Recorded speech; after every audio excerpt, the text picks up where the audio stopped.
Hola chicos, física 122.3. Si acabas de ver la anterior, verías, podrías ver que el título del vídeo no lo he cambiado, pero es que cometí un error. El anterior era el 2, y este sí que es el 3. Pero bueno, tú en todo caso ya sabes, no te fijes para esto en la pizarra, sino fíjate en lo que esté puesto en el canal de YouTube, cómo está nombrado ese vídeo. Muy bien, bien. Antes de empezar, esto es lo que habíamos dado o los gráficos que habíamos hecho para el vídeo anterior. Querría completarte una cosilla respecto a las brújulas. Te dije que la brújula apuntaba al norte magnético, que estaba desviado 17 grados respecto al norte geográfico, con lo cual dos meridianos, el meridiano, digamos, si este es el polo geográfico y este es el polo magnético, los meridianos del geográfico pues serían las vueltas que da la vuelta a la Tierra pasando por él. Y los meridianos, que no, yo los llamo así, pero seguramente no se llaman así, pero bueno, serían los círculos máximos que pasan por los polos magnéticos, que este sería el polo magnético norte, abajo lógicamente estaría el polo magnético sur, y tendría pues otra especie de meridianos. Entonces, el ángulo que formaban estos eran de 17 grados. Y eso es lo que medía la brújula cuando la poníamos en un plano horizontal. Aquí está el geográfico y aquí, hacia el oeste, hacia la izquierda, está el polo magnético. Y ese ángulo es lo que llamamos declinación. Bien, pues si colocamos ahora una brújula ya no en el plano horizontal, sino en un plano totalmente vertical, sí. Ponemos ahí un eje y ahí pinchamos la brújula.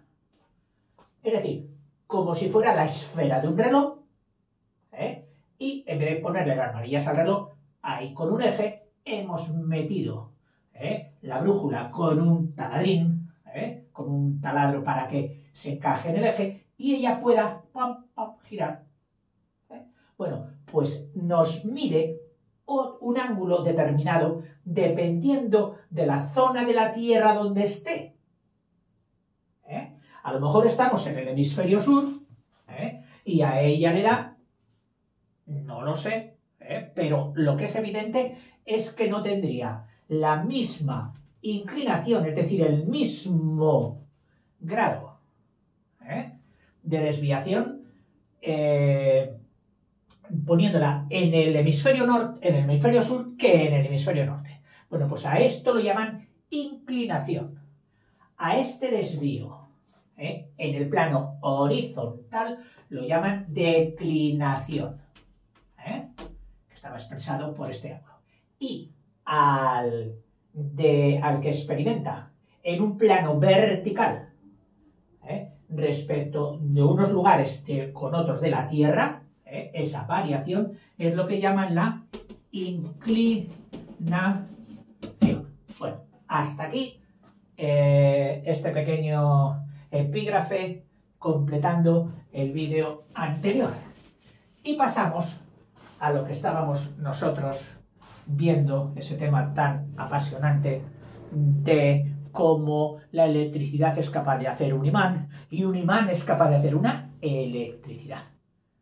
La idea del electromagnetismo, que algunos seguramente se habrían decantado a llamarla magnetoeléctrico, magnetoelectrismo, pero bueno, por lo que sea, les ha parecido mejor poner electromagnetismo. Vamos a ver qué es un solenoide. Mira qué palabra más bonita. Nos la imaginamos llena de sol. Solenoide.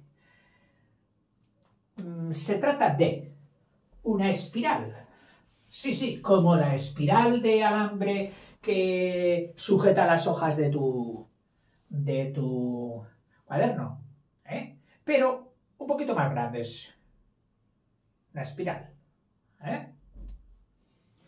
Que la podemos representar, pues, el dibujo. Podemos representarla, pues, así.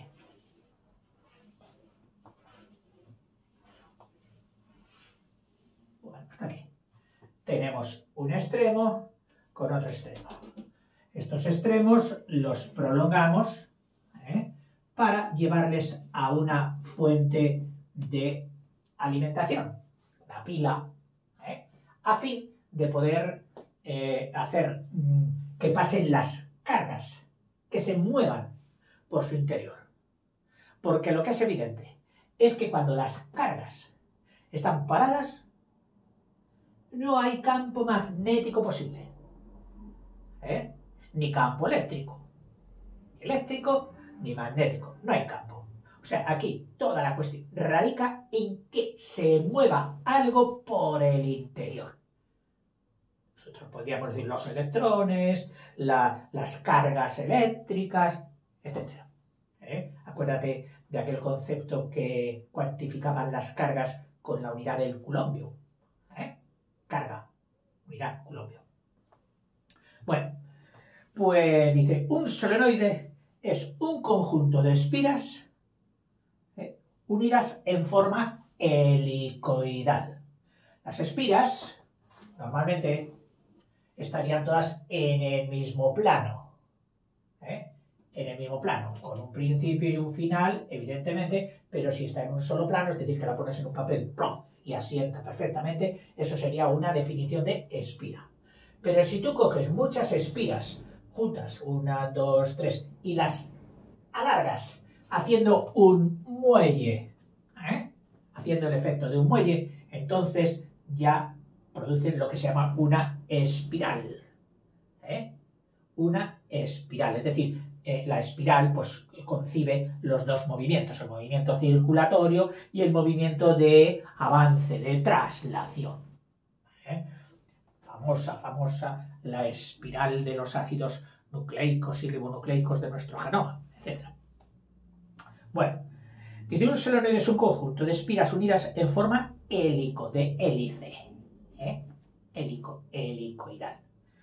Un solenoide recorrido por una corriente continua, es decir, una corriente continua que vaya siempre en el mismo sentido, siempre en el mismo sentido. Dice, se comporta como un imán. El extremo por el que circula la corriente según el sentido de las agujas del reloj es el polo sur del solenoide. Entonces, yo me pongo desde aquí, mira, desde aquí, introduzco la corriente por aquí, viene por aquí, viene por aquí, o sea que va así. Mira, este movimiento de mi dedo, cógelo, viene así, ¿no? En planos, clon, clon, clon, plan, plan, va avanzando. Bueno, pues ahora hago así. Cojo este plano, lo pongo más conforme al plano de la pizarra y mi dedo sigue haciendo así. Mi dedo sigue haciendo así. Este es el sentido de las agujas del reloj. Entonces, cuando el sentido de un circuito, las cargas es en el sentido de las agujas de un reloj, significa que por esta parte, por la parte frontal, estaría el polo sur. Y por la parte de detrás del reloj estaría el polo norte. Es decir, las fuerzas magnéticas del campo magnético que está creando, del imán que está creando, por aquí nos meteríamos por dentro del bucle, pasando como por un gusanito por dentro, y estaríamos nosotros entrando por la cara sur del tubo y saliendo por la cara norte del tubo, como en esos juegos infantiles que les ponen en los parques, un tubo grande, y el niño se mete por un lado y sale por el otro. Bueno, estaría entrando si la corriente eléctrica circulara en el sentido del reloj que el niño ve antes de meterse, estaría entrando por el polo sur y saldría por el polo norte. Acuérdate que por conveniencia considerábamos que las líneas de un imán, si esto fuera un imán, también entraban por el polo sur, las líneas de fuerza del campo magnético entraban por el polo sur y salían por el polo norte. Esto es importante tenerlo en cuenta. Dice, las líneas de fuerza del campo magnético entran por la cara o polo sur y salen por la cara norte. En el sentido que señala la figura, bueno, la figura que yo te he pintado aquí. El campo magnético cesa, es decir, este campo, de repente, ¡pum!, desaparece. ¿Qué ha pasado? Que aquí se nos ha interrumpido el circuito clean, se ha levantado esto, la corriente ya no pasa, ya no hay imán ni hay nada. Hay un conjunto de alambre, ¿sí?, un conductor, pero que no hace ni imanta ni nada, no se experimenta ningún campo. Está el interruptor, el circuito abierto. Cuando volvamos a cerrarlo, pasará la corriente y se establecerá, nacerá de repente otra vez el campo magnético. El campo magnético cesa tan pronto como cesa de circular la corriente. Para sensibilizar, es decir, para poder ver, hacer sensibles a nuestros sentidos estas líneas de fuerza, pues, ¿qué podemos hacer? Pues podemos coger una cartulina. Oiga, la cartulina no puede entrar ahí en esas espiras. Bueno, pero si a la cartulina le hacemos unos cortes con una tijera o con una cuchilla a la misma distancia que hay de espira a espira, y sin cortar el papel, solo con el corte, lo cogemos y lo hacemos encajar ahí sobre las espiras. ¿Cómo quedaría esto? Bueno, pues, a ver, pues mira, quedaría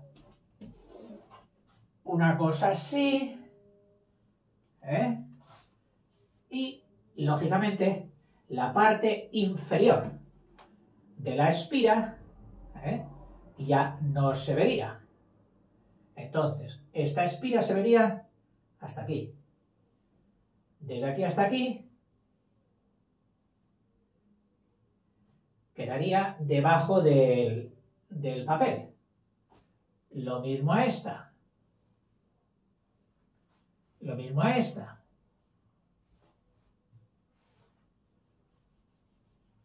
No sé si estoy logrando la sensación. Claro, por esta cara del papel solo asoman la mitad superior de las espiras. La otra mitad va por debajo. La otra mitad va por debajo. Bueno, entonces ya tenemos un plano perpendicular a la planitud de cada espira.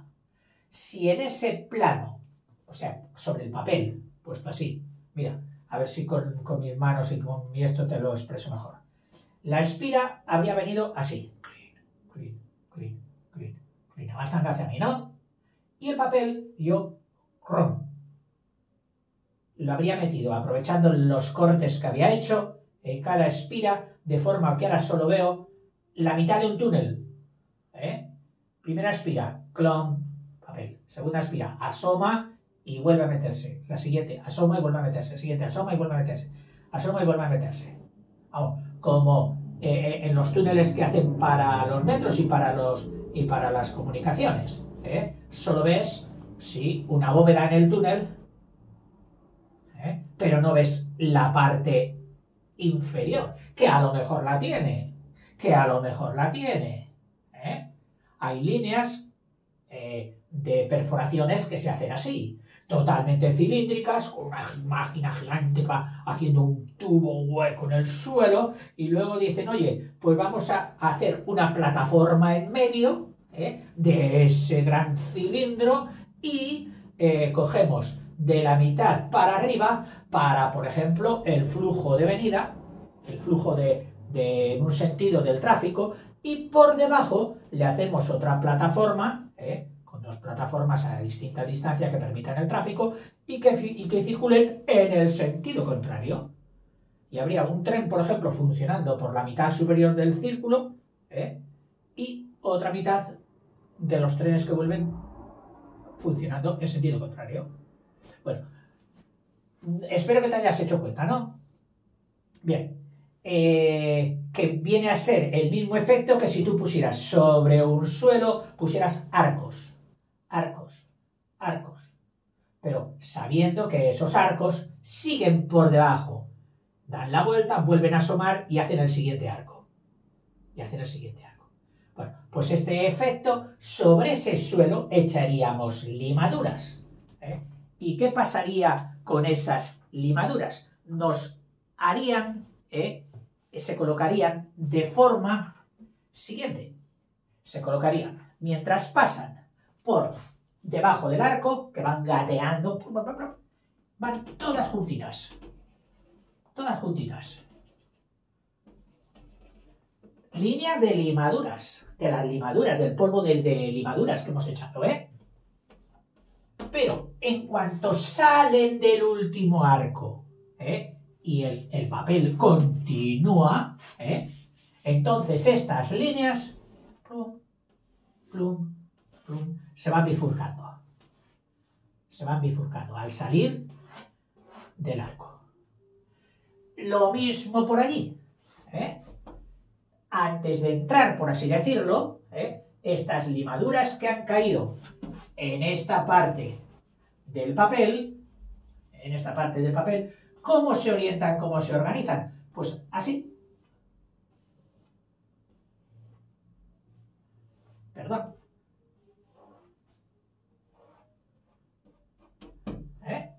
¿Ves? Estas limaduras, estas rayas, son donde están las líneas de fuerza, que estaban antes de echar las limaduras, pero claro, no las veíamos, no eran sensibles. Hemos sensibilizado y hemos conseguido este gráfico de líneas que entran, otras así, etcétera, líneas que salen y líneas continúan por el interior. Que ese gráfico es lo que llamamos un espectro. Un espectro, en este caso, típico magnético. Es decir, que estas mismas líneas son las que harían si en vez de tener espiras con corriente yendo por ellas, hubiéramos puesto pues una barra de imán, debajo del papel. Habríamos echado las limaduras encima de la cartulina que tiene exactamente debajo la barra de imán y se nos habría formado el mismo espectro. Este es un espectro de un solenoide y el otro sería un espectro de un imán. Bueno, continuamos. Un electroimán, y ahora viene con qué es un electroimán. Un electroimán es un solenoide, es decir, nuestra espiral metálica, un solenoide que lleva en el interior, no va hueco, quitamos la cartulina y metemos, sin que toque a las espiras con cuidado, metemos una barra de hierro, pero de hierro dulce, de aquel hierro que solo se deja inducir, solo se deja hacer de imán cuando alguien le dice, hazlo, porque está pasando la corriente. En el momento en que dice la corriente, ¡pum!, me he parado. El imán de dentro, el de hierro dulce, dice, si tú no das vueltas por el interior con tu corriente, yo no hago de imán. Oye, pero sigue. no sigo, me paro totalmente. Ahora soy un hierro vulgar y corriente, ni atraigo ni rechazo, no tengo nada de imán. Ahora, en el momento que tú las espiras que me están rodeando, dando vueltas sin tocarme, empiecen a pasar cargas eléctricas, yo sí, entonces me comporto como un imán. Eso es un electroimán, es decir, un imán inducido por la electricidad. Si no hay electro, no hay imán. Si no hay electro, no hay imán. Esto será un imán temporal. Durante el tiempo, eso significa temporal, durante el tiempo que las espiras conduzcan por su interior corriente. Si aquí tú levantas el circuito y ya no pasa corriente, el imán deja de atraer. Oiga, entonces, mientras era un imán, a lo mejor ha traído un tornillo. Que cuando estaba esto así, él se comportaba unido, es decir, que pasa la corriente, me ha traído un tornillo. Aquí es que no he dibujado todavía el hierro, El hierro sería este, el núcleo de hierro. Ojo, las espiras, no sé cómo representártelas, porque ya aquí demasiado, pero dan la vuelta alrededor de ese núcleo, pero sin tocarlo. A veces la forma fácil de que las espiras estén muy juntitas a él, para que le den más fuerza, más inducción, pero sin tocarle, pues se consigue ¿cómo? Forrándolo con una manta, con algo aislante, que este aislante pueda ser tocado por la espira, pero no toque al hierro. Ese aislante puede ser papel, puede ser plástico u otros aislantes. Bien, ¿qué te decía? Que si mientras funcionaba la corriente él te ha traído, ¡pling! Mira, un tornillo. Anda, lo ha cogido el tornillo y lo ha pegado. En el momento en que tú hagas así, clic, y desconectes la corriente, ¿qué hace el tornillo? ¡Plof! Al suelo. Esto sería un electroimán. Un electroimán muy curioso eran los timbres antiguos, porque los timbres modernos ya han logrado producir un sonido a base de otro tipo de corrientes, tal. Pero los timbres antiguos eran muy curiosos, solo consistían en una espira con un núcleo dentro de hierro dulce, por supuesto, de forma que cuando tú pulsabas, ¡cling!, este atraía. ¿Y a quién atraía? Pues atraía a una barrita que estaba aquí atada, una barrita que llevaba al final un martillete y al martillete daba una campana de sonora, tipo un platillo metálico o media campana. Entonces, cuando el electroimán atrae a esta barra, el martillete cling pega. Pero en el mismo momento que esta palanca se acerca ahí, resulta que le han preparado otro dispositivo por aquí, que consiste en que en este momento por aquí viene la corriente, por ejemplo, y está haciendo contacto, es decir, que esta palanquita sirve para cerrar el circuito de corriente. Y mientras va el circuito, pues va la bobina y funciona el imán. Pero si en el momento en que el imán atrae la palanca, sirve para que el circuito se abra, deja de funcionar la corriente. Si deja de funcionar la corriente, esta palanquita a la que han puesto aquí un muelle que lo vence fácilmente para ser atraído por el imán y pegar a la campana, pero ese muelle tiene fuerza suficiente para que en el momento en que ya no le atraiga el electroimán, este muelle, plan, echa para atrás la palanca. Al echar para atrás la palanca, vuelve a abrir otra vez el circuito, vuelve a haber electricidad, vuelve a atraer el electroimán. atrae la campana y pega otro golpe. Cuando la barra se ha movido, vuelve a abrir el circuito, ya no va la corriente, y así sucesivamente. Y entonces, ¿qué hace este martillete? Pues plin, plin, plin, plin, plin, plin, plin, plin, plin, plin, plin. ¿Eh? En fin, trucos de estos, los inventores, pues, son geniales para ello. Consiguen casi todo lo que se propone. Casi todo lo que se propone. El hombre, desde luego, es una bestia pensante. Se le mete en la cabeza que tiene que hacer esto y plon, y plon, y plon, y plon. Como decía uno, dice, lo único que no ha conseguido todavía es superar la muerte. Todo lo demás se va consiguiendo tranquilos.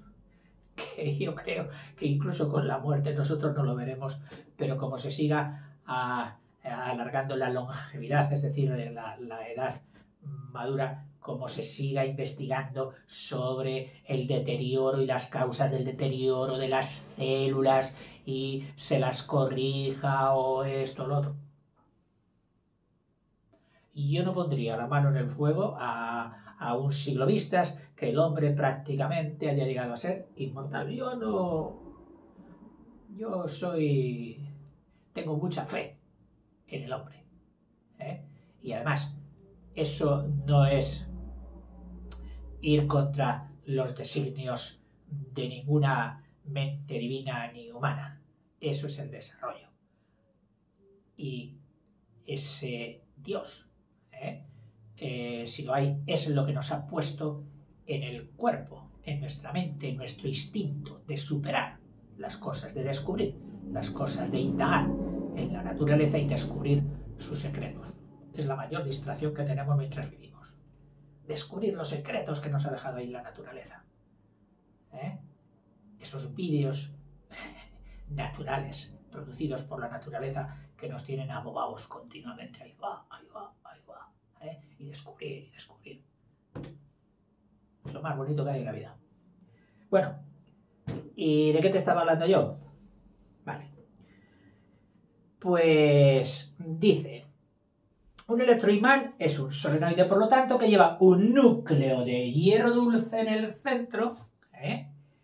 El objeto del hierro dulce es concentrar las líneas de fuerza del campo magnético del solenoide, ya que el hierro es muy permeable a los campos magnéticos. Imagínate que antes de ir el campo magnético, de meter el núcleo de hierro en el solenoide, hubiera líneas de fuerza, las hubiera, que venían por aquí, ¿no? Venían pues más separadas.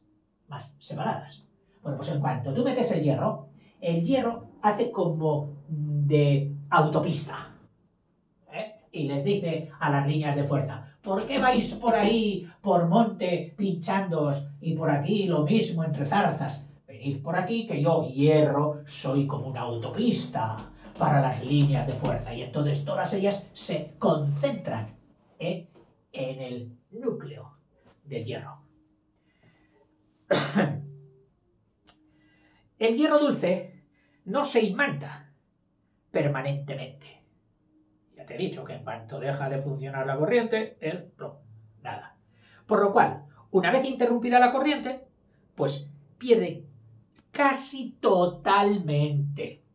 ¿Por qué? Porque hierro dulce, vamos, dulcísimo, no existe. Siempre tiene un tanto por ciento, un 5% de carbono que le confería esa capacidad de estabilizar los átomos que están direccionados ya en el permanente. O sea, en el temporal no lo consigue. Es decir, consigue que en ese momento, mientras hay corriente, el átomo sí se avenga con su hermano y hagan el magnetismo entre todos y se note y se haga visible. Pero en el momento que la corriente cesa, cada átomo vuelve a su anarquía. Me voy a mi casa. Oye, porque estábamos juntos, yo me voy a mi casa. Pero sí se quedan un poquillo tocados, quedan un poquito más en relación ya. Ya se conocen, o sea, se conserva un poquito de amistad. O sea, algo de imán, pero no lo suficiente para cuestiones técnicas o industriales. Dice, pierde casi totalmente sus características de imán. Si el hierro dulce lo has metido aquí. Se sustituye por un núcleo de acero, que no fuera imán, ¿eh? No, pero esto es acero, sabemos que es acero, ¿eh? Del tanto por ciento con esta aleación o tal, pero esto es acero, ¿eh? Se obtiene, entonces conseguimos fabricar algo. ¿Qué fabricamos? Un imán artificial, es decir, no hecho por la naturaleza, sino por el hombre, permanente. Un imán artificial, hecho por el hombre, y permanente, que persiste, como indicamos anteriormente en otros vídeos. Los imanes artificiales, hechos por el hombre, se fabrican introduciendo. ¿Cómo se fabrican? Pues así. Cogen acero, y los meten en el interior de solenoides, hacen pasar la corriente y al cabo de X tiempo, dependiendo de qué, de muchas cosas, de la intensidad, de la proximidad de la espira, de un montón de la aleación del metal, etcétera, se consiguen imanes permanentes. Fortísimos. Ayer veía yo en un anuncio de esos que te están saliendo continuamente en Google y tal, un imán, pero de un tamaño así, una especie de disco así, que era capaz, un imán permanente, que era capaz de levantar un yunque entero. Era increíble. Y piezas pesadísimas, de fuerza. Sí. Han logrado ya una potencia de imán increíble. Es lo que te digo, el hombre consigue todo. Los electroimanes, como los imanes, suelen adoptar. ¿De qué forma los hacen? Pues una vez sacados de aquí, pues son imanes rectos de barra o de tubo. Normalmente los hacen de barra, o sea, de prisma, forma prismática. O también doblados en forma de herradura. Que esto sí, estos suelen hacerlos ya de sección cilíndrica, pero doblado.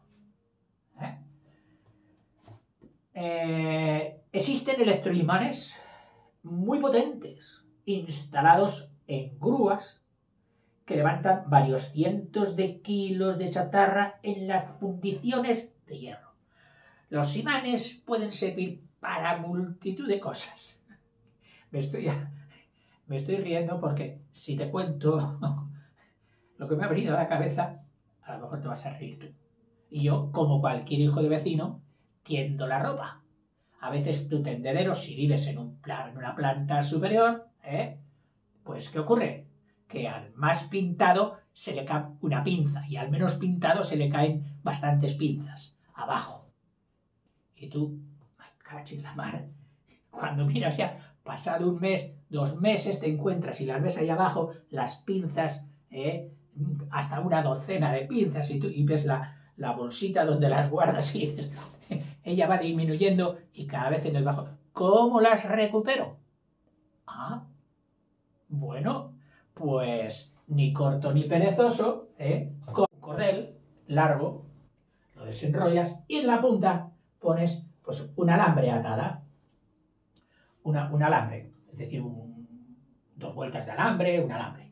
Y a esas alambres les puse y le pongo una pastillita de aquellas que te dije que era tipo botón, una cosita así, de neodimio, que nada más coger el alambre, se pega él como loca.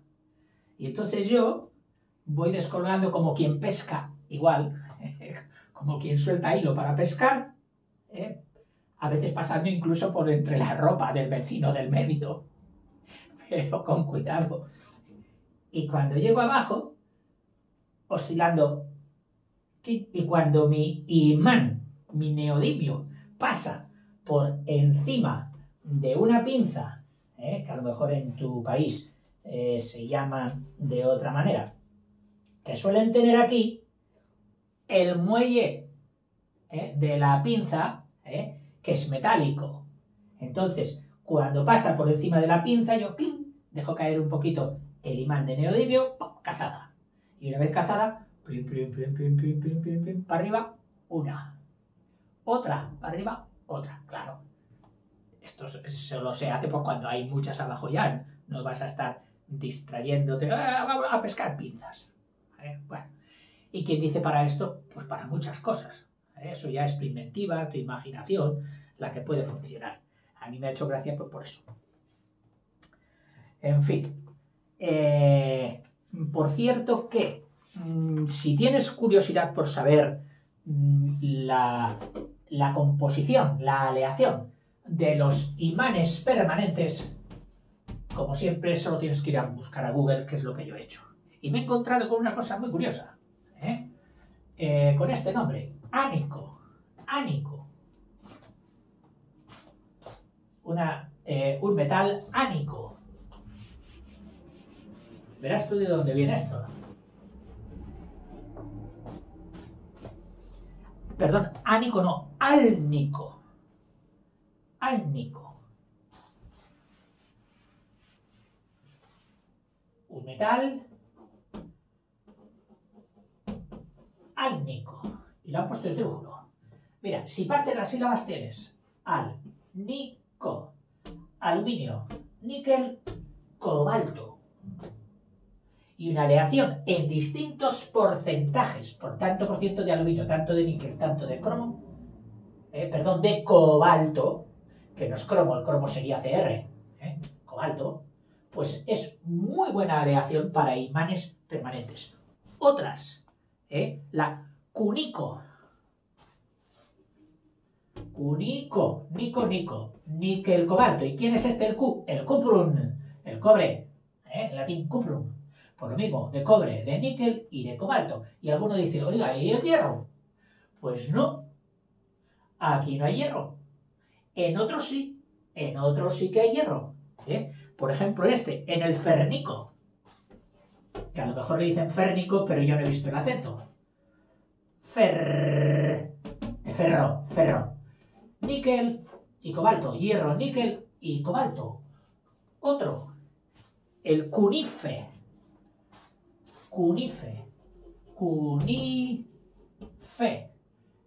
Esto a lo mejor te suena si has estudiado geología o has estudiado la Tierra. El núcleo de la Tierra lo llaman el nife, porque dice que los dos metales de mayor composición que hay allí son el níquel y el hierro. Bueno, pues más el Q, más el cuprum, el cobre, forma también otra buena aleación para imanes permanentes. Mira, solo como curiosidad ya, y acabo con esto, pero son de esas curiosidades que a mí me gustan porque te empalman la teoría con la vida real.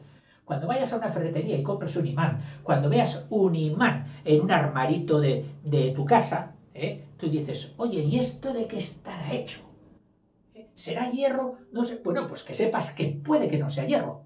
Es un imán permanente que puede ser de una de estas aleaciones. El cunico, por ejemplo, de cuprum, de níquel y de cobalto, está en los porcentajes siguientes. De cobre, el 50%. De níquel, el 21%. Y de cobalto, el siguiente, lo que queda ya, que es el 19%. Cosa curiosa. En fin. Y me parece que ya no sé cómo andamos de tiempo.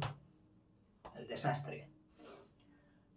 Tendría que tener yo estar en un campo del tiempo.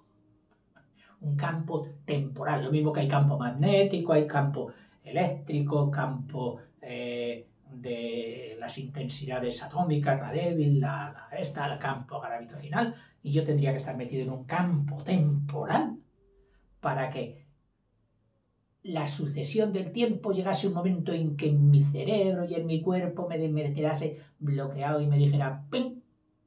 Me quedase así y dijera, eso es que ya se ha acabado el tiempo. Tengo que inventar el campo temporal. A lo mejor está inventado con eso de la relatividad, que se entiende tan mal, que si el espacio-tiempo, a lo mejor es uno de esos. Hasta ahora.